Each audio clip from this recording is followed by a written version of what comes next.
bipolar show. I think we just did one of those millennial pauses. Have you heard of that before? No, I haven't. What is it?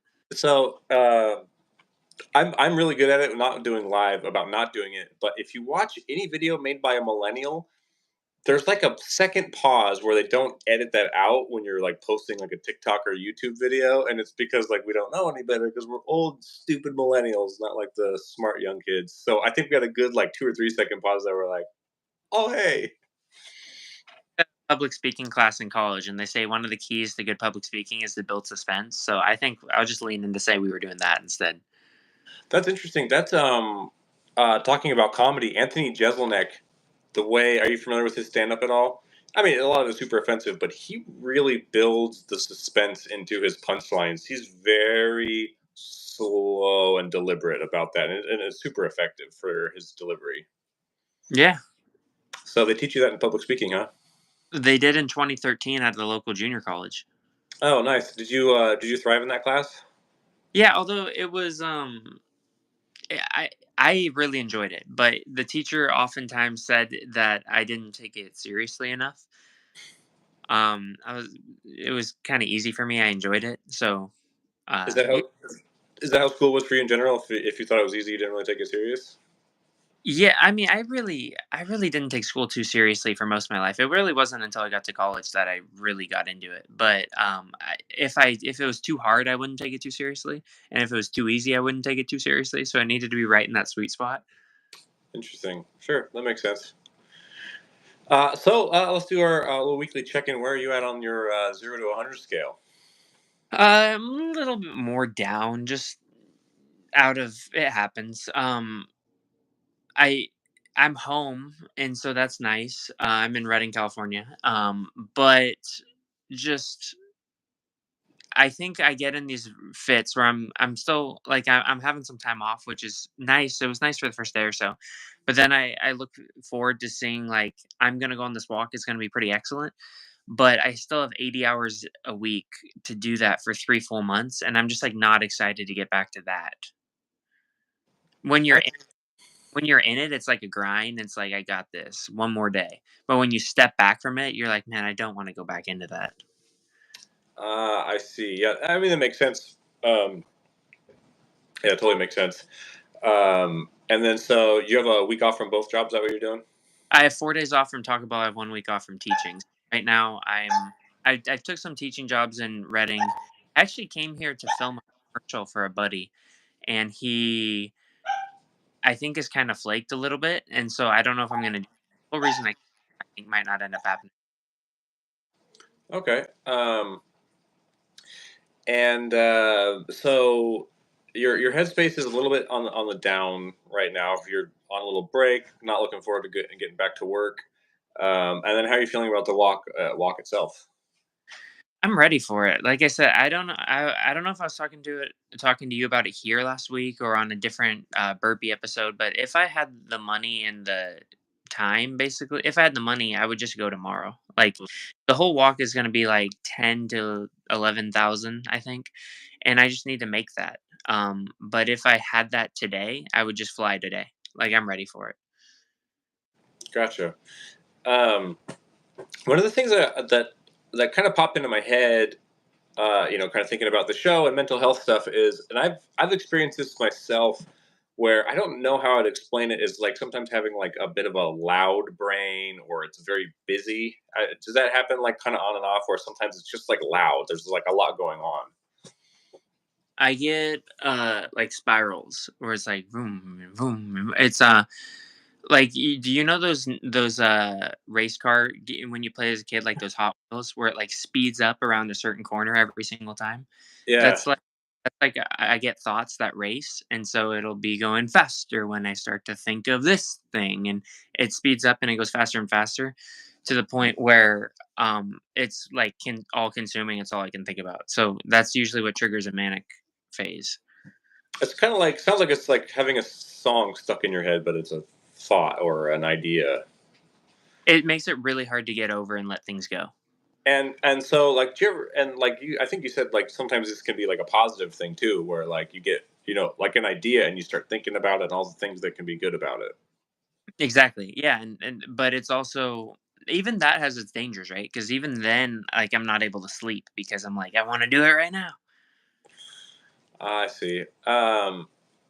So I guess one of my questions is when you're having this time where like your brain's busy and loud and there's a lot going on, like knowing you're pretty like mild mannered, I would say. I think you'd probably consider yourself the same way. How do you is that something that takes a lot of effort to just like put on like a calm face and keep the thoughts in your head?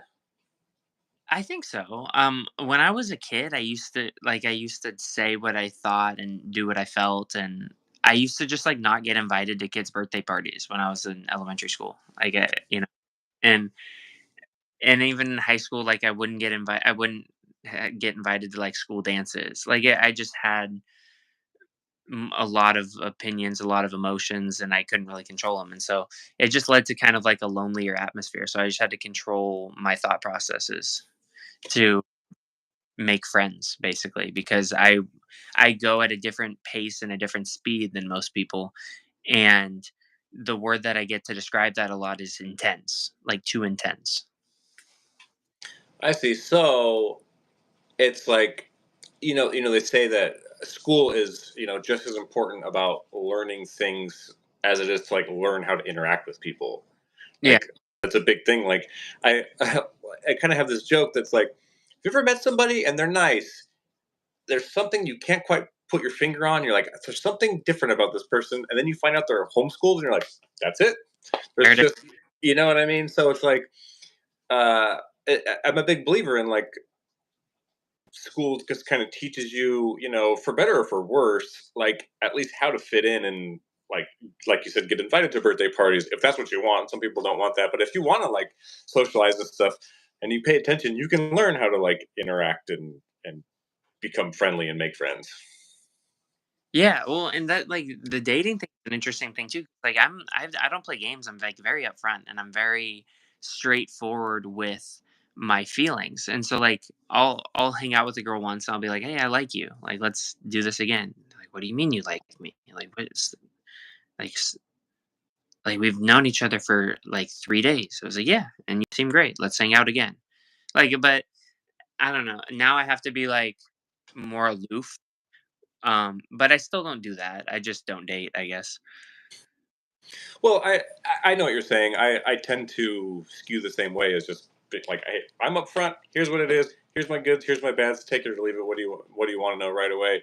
And that can be off putting for some people. But I think that like if you find the right person, it's not at all right. Like if you're on the same page, and then you can totally just be yourself, and that's the easiest part. Yeah. Yeah, so yeah, I the last girl I was kind of with, like we were together like a few months, but the like just I was only supposed to be in the city that like living in the same area as her for like 6 weeks and I extended it an extra 6 weeks to spend more time. And I think she liked that, but like all of her friends and family were like, "Whoa, this guy's super intense." Like, no, like I enjoyed you. I want to see more, you know? Let's see what happens. Yeah, I can see both sides of that, but if you find two like-minded people, and you know what I mean, there's no point in playing games if you guys are on the same page. Exactly. And so that was but as like I just tend to find like as bipolar male, like every instinct I have is seen as intense by the majority of the neurotypical society. Is that like love bombing? Is that Yeah, but like it's not like I'm like writing romantic poems and gifting. I'm just like at the time, you know. gotcha? So so basically, what you're saying is that you've learned how to incorporate a filter through trial and error of like being in Well, society. yeah, and I can't text. I just can't because I come off as like too energetic on text. So I'll it'd be like, "Hey, how are you?" "I'm great. How are you?" You know, and I'll just like, I guess it seems too much. So I usually just try to get to the face to face meeting, and then I can like even keel down. I haven't learned how to text yet. Um, so how long did that take for you to kind of feel like you're like, okay, I'm kind of getting the hang of this, like not being socially awkward or socially, cast aside because of my filter or whatever. Maybe like senior year of high school, I started to really kind of lean into it. And I'm still there, but I'm still that was like 12 years ago, but I'm 13 years ago, but I'm like still getting better like every day after that. But it takes work. You're a late bloomer, so to speak. Yeah, still blooming, Cam. Yeah. And then a related topic. There's something that I've thought about recently, just as in general, is like, do you deal with like you've talked about, your irrational confidence in things, and does this come from like a place of ego, or like where do you think this irrational confidence comes from? I don't know. Ego is a big one. I think I don't know if it's natural, a part of my condition, or if it's just the way I was brought up, or the fact that like I just feel like I can do anything I put my mind to, and so if I put my mind to something, I don't see if there's any reason why I can't do it, and so I don't care what it is. Like someone's like, I tell them about the walk all the time, and they're like, "Oh, that's dangerous. Why don't you just climb Mount Everest?" I've had that like a couple times, and my initial reaction isn't um talking about like it isn't talking about how hard it is or anything like that. I was just like, "Oh, well, it's too expensive." And that's true too. I can't afford it, but like I have no mountain climbing experience. Like I can't climb Mount Everest, but uh that's not what I say first thing. Like in my head it's like, "Oh, I could do that." Oh, that's funny. Um, I see. So when that's funny. So it's almost like your ego is protecting itself. Like I could do that, but I'm not going to do that. Yeah, I could do that. So that's where like so I'm not going to climb Mount Everest. And it's partly because it's too expensive, but also I just don't think I could do it probably. And this is something I was actually thinking about recently. Is when I was little, you're probably the same way, and a lot of people are, are around our age. Like I was told, like you can do anything you put your mind to, anything. Yeah. And as someone like, I don't consider myself super smart, but I was definitely smarter than like the people around my age. You know what I mean? Like I felt like I could. Like so, it was a two-way street. And then as I've gotten older, it's like there's a few things that I definitely could have pursued and probably been good at, but a lot of things, no, I just couldn't. Like, but I was told like whatever you want to play basketball, you want to be a musician, whatever you can do whatever you want to if you try hard enough. Until I was like 18, I thought I was going to the NBA, and I was like a pretty slightly above mediocre high school and college player. Like so I I had the delusion in my head. And also more than that, I don't know if this makes me sound good or bad, but the I thought like the brain was a very very powerful thing if you could learn to control it. Like a very powerful thing. So when I was sitting in my high school classes, there was this movie called Accepted with Justin Long that came out when I was in high school, and one Right. of the guys, I want to learn how to blow stuff up with my mind. He's like, so he was starting to try to blow stuff up with his mind. By the end of the movie, he figured it out. So I was like bored in class, and I was like, I wonder if I can move stuff with my mind. So this is high school. I'm bored, but for like 2 years during lectures, I would just like stare at the teacher's desk at his pencil and be like, "Can I make this thing move by telekinesis?" Never did. Um, but like I think that's where like the ego and confidence comes in. Like I can do literally anything, even something that's impossible.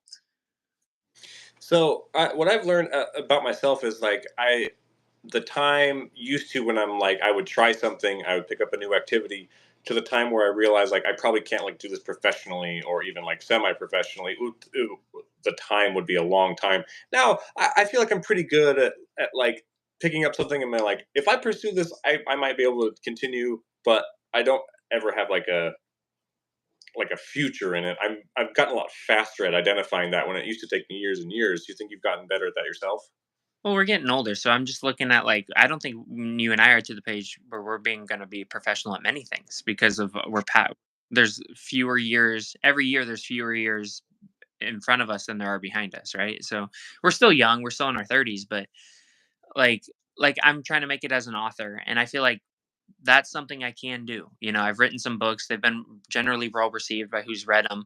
I have, you know, I have an opportunity to be successful in that. But like anything athletic, I'm past my prime. Like Sure. I can't be a professional anything. Anything scholastic. probably, I mean, I could go back and get like a doctorate or like a medical degree, but that's 8 years. Best case scenario, if I'm finishing by 40, I didn't even really like science. So, nope, that's not going to happen. So, there's a really limited number of things that I could realistically do and be good at. So it sounds like you have accumulated a lot of self awareness through the years. That, like, I mean, that's, I guess that's just one way to put it. Like, I don't think we have a lot of self awareness when we're younger. We just think we can do anything, but no one tells us otherwise. And I think that's important to feel that way, right? Because otherwise, how can you achieve great things, right? So, you need a little bit, who Mark Twain said that um all you need in life is to be something. I'm butchering this quote drastically, but like all you need is ignorance and confidence to be successful. I like that. Yeah, I don't know what I don't know, and I'm gonna believe I'm the best at it. And yeah, kind of the same thing is like there are things that you could start later in life and get good at and professional at. You know, there's just some things that, especially like more brain powered things that come with. And the reason I thought about this recently is because I'm taking this stand up comedy class, and I'm just like, I wish I would have started this when I was younger. I just feel like I just don't have the. And there's people in the class that are like 30 years older than me that have a lot of passion for it, and they're funny. And I'm like, if these guys can do it, I should at least give it a try. Okay, yeah, I hear that. So it's Uh, like, yeah, acting. You could probably start acting when you're 60, like if you find the roles and stuff and you're good at it, like, the window's not closed. But there's something like you said, sports, where you just have no chance. yeah, and even like chess is a good one. So I won a school-wide chess tournament when I was 8 years old. Like it was a K through 8, and I was good at chess. So then all my friends made fun of me for playing chess because it was nerdy, and then I didn't play anymore. Oh, Um, oh. and so, like in my head, I was like, "Yeah, I'm pretty good at chess." And I recently started playing again against like people who actually play, and I suck. Like, because I haven't played in like 20 years, Mm. and so like, could I get good at that in the future? Sure, but I feel like I missed my window of development to be like real. Not to say that I ever could have been professional, but Yeah, no, that makes sense. Do you is something like chess, like, you got to be careful with it, and next thing you know, you're playing 12 hours a day if you're not careful, or is it just kind of like, it's fun and whatever? it's fun and it's whatever. I'm not in love with it. Okay. Okay. Well, yeah, this has been a good little check in. Pretty interesting. Kind of some stuff to think about here for sure. Yeah, Um, but so you're headed back up to Portland in a couple days. yeah. Friday morning. Okay, and then back to the grind for 3 months. That's the plan. 3 straight months of 80-hour weeks, and then we walk. That's the plan. Then you go, and then that'll put you where you need to be financially for that walk.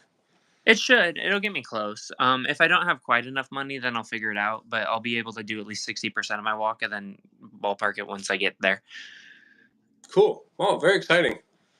Yeah. All right. Well, I'll let you go, and we would love to answer any questions that you guys might have. If you guys want to join us next time, we'll try to make Wednesday at 5 o'clock Pacific time again.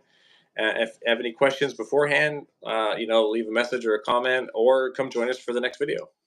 Yeah. And take care, everybody who watches. And I hope you have a great day. All right. See you guys.